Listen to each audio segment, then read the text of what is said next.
Blog Talk Radio. Good morning, everybody. This is Lori Smith on Blog Talk Radio, and I'm so glad that you're here today. We're here today talking about one child abuse survivor to another, and it is Wednesday morning, 5:30 a.m. Calgary, Alberta time, and I'm just having a coffee, just waking up. I had a little trouble getting into my Blog Talk Radio program this morning, and which seems to be kind of standard, and so it's always iffy if I'm going to be able to do my show. So if I'm not streaming, it's probably because I can't get into my show. So I'm so glad that you're here with me, and I have my friend Karen in the chat room, and anyone else who wants to join in. I have a guest call-in number. This is a live streaming internet radio, blogtalkradio.com radio show, and if you're interested in joining me online, you're more than welcome to phone in. And I have a guest call-in number, and that number is area code 917-889-3736. And that's a U.S. number. I'm up in Canada, but I'm doing this through Skype, and that's how I'm able to access my switchboard. And you can that's a USA number. So if you have some sort of a plan or something where it won't cost you long distance charges, you can phone in and be on the show. Because I know it's expensive. So, but if you have a question, you can also go to blogtalkradio.com. Register as a user, and you can just sit in the chat room, and if you have questions or you have something that you just think is really interesting that really helped you on your walk with adult survivor issues, whether they be child abuse or sexual abuse or whatever you're healing from, that you can just send me a message, and if there's something information that you would like to get that you can't find, we can try to find it together. And that's the purpose of this show, really. So I'm so glad that you're here and able to join me. And it's just a quick talk in the morning, 15 minutes, Monday through Friday, just for some support, because there's not. I find that that's what I find in life, that with child abuse, there's not a whole lot of support out there. For in the mainstream media, you can find chat rooms and stuff, and that's what I've found. But it's hard to find people who are talking about it, and this needs to be talked about because it's going on right now. Children all around the world, and even in our own backyards, are being abused, and horrible things are happening to them, and this is going on. And yet it's under the carpet. It's kind of swept under the carpet. Once you hear about it in the news, then that's all you hear about it. And survivors are dealing with their issues all the time. And I thought, I'm real kind of tired of being looked at as somebody who just needs to be quiet. We have a lot to say. And I think that if we're ever going to do any healing, and we're ever going to make any progress in the area of adult survivor issues of child abuse and child neglect, we're going to have to start talking about it. It's going to have to become mainstream in the public eye, that this has got to stop, and that there's millions upon millions of people suffering right now with issues that were brought upon them from an abusive childhood, whatever it may be. So I'm just one more voice just saying, we need to stand together to stop child abuse and human rights abuses, and we also need to work on allowing ourselves to get better, no matter what it takes to do that. So I'm not a counselor. I'm not qualified to give any advice at all. I'm not qualified to give any legal advice, and the only thing I am is just a concerned citizen myself, and also a survivor of child abuse, and just sharing with you what I find as I'm walking out my own healing, which has taken years and years. I never did seek any professional counseling, and I'm kind of just going now with the strength that I have, and what I have learned over the years, and just to stay with it, and just just to give myself some credit, and to give myself a pat on the back and say, you know what, we can do this. And as I'm reaching out, because that's the whole key, you have to reach out. You start looking around, you see there's so many people who are in the same boat and who have walked the walk, and they're out there and they're making it happen. They're making positive change in their life. And that is what's kind of drawing me into, really becoming excited about the fact that there's so many people out there doing great work, and that there is support, but you have to look for it. I had never really searched it out before and never looked for it. So that's what I'm here today, just to talk about, and like Monday through Friday, just to talk about some interesting websites that I found and things that I thought were helpful. And so, but if you're suffering from depression and you just can't seem to move past these things, and you just nothing's working and nothing's helping you, please leave this show right now. Get on the phone, get in your phone book, and dial some crisis line numbers. There's lots of, if you look in the front part of your phone book, you'll see there's lots of hotline numbers and crisis numbers for people who are suffering from, suicidal tendencies, or if you're just feeling like you just can't handle it anymore, then make the phone call and get the help that you need. And then you can come back on my show and you can tell me just how you went about doing that and how you got the help that you needed, because that's way more important to me than my show. And I would hope that you would just realize that you can, that it's not a stigma to get help. And if I need help down the road and I feel like I just can't handle it, then I'm going to make the phone call, because my life's worth it. Your life is definitely worth it. And we do matter and we do count. And that's the whole issue of this show. And so if you'd like to come on and be a guest, by all means, please do. And just if you just wanted to sit and chat and talk about what you've found in your walk and what helps you get through the day, then please do. And I have half-hour shows during the week, Monday, Wednesday, Fridays, in the evening. If you want to join me for one of those, that'd be great. So today I thought we'd continue on talking about where we left off yesterday, stages of recovery and healing with Dreamcatchers for Abused Children.com. They are, I volunteer with those guys, and they are doing some excellent work, and I'm just so happy to stand with them. And they have a child abuse handbook. It's a PDF download, and you can download this handbook right off their website. And if you just go into your browser, type in Dreamcatchers for Abused Children, and pull up their website, you can see they've got a free download there. Child Abuse Handbook, written by Donna Cashier and Sandra Potter.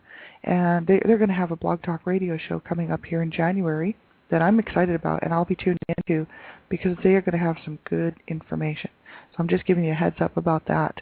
So we were talking about stages of recovery and healing from an abusive past. And I was thinking this could work for anybody, not just a child abuse survivor. This could be for anyone suffering from abuse, from domestic violence or a sexual assault or anything like that. There's stages of recovery and healing that everyone needs to go through when they experience a traumatic events. And so that's what we were kind of looking at yesterday, was some of the stuff that was mentioned in this child abuse handbook. And denial was one.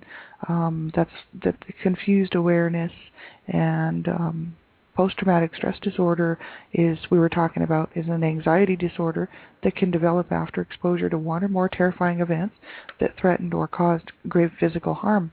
And this is, I'm reading right off of their page. So we'll just continue on with that. Reaching out. Survivors can be in a situation in which the perils of silence become more painful than the risk involved in speaking out. The healing process begins when we realize that we need help. This is the most important step in the healing. Receiving individual counseling and or joining support groups may play a role in the healing process, and that's what they've written here.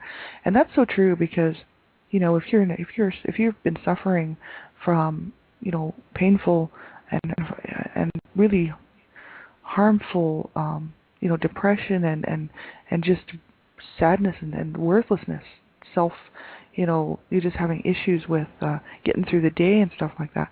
Sometimes that's more painful than the risk involved in speaking out. And I know I was at a point many years ago where that was so true in my life. And this was, at least 14 years ago. But, I was at a point where I was having a real hard time getting through the day. And just because of the pain that was inside of me, I thought it needs to get out. It was just screaming to get out. And I was thinking I could, at that point, 15 years ago, was thinking, I could hurt myself, or, I could get to the point where I was so down and depressed that I might not be coming back out of that. So really the risk involved in speaking out. What's the risk in speaking out? You need to get the help that you need. And when you realize that, then that's when you got to reach out. And it says, here's what happens sometimes. It says anger after they reach out and become more aware of the impacts of the abuse. Survivors often deal with intensified anger, and this anger is an expected, natural part of the healing process. Thoughts of disclosure and confrontations may dominate this stage, and anger may be channeled towards anyone who excused or protected the abuser, anyone who did not believe their disclosure of the abuse, and anyone they feel should have been concerned but never took the steps to help. So anger is real, if you're feeling angry, these are real feelings that are quite normal with associated with surviving any kind of abuse. And we all know, if you're a survivor, you know that this is part of it. And, I was very angry for many, many, many years. And this anger was actually tearing me apart and was really somewhat destroying my life, because I'd have to go to work all day and deal with an adult in this situation. And I obviously didn't want to hurt anybody, because I've seen so much of that in my lifetime. So I would internalize this anger, and it would take over my daily walk. And but I find that I started to, as I was facing what I needed to face, and dealing with my thoughts and putting them there where they needed to be, and this took a lot of time to do, that the anger kind of was less and less.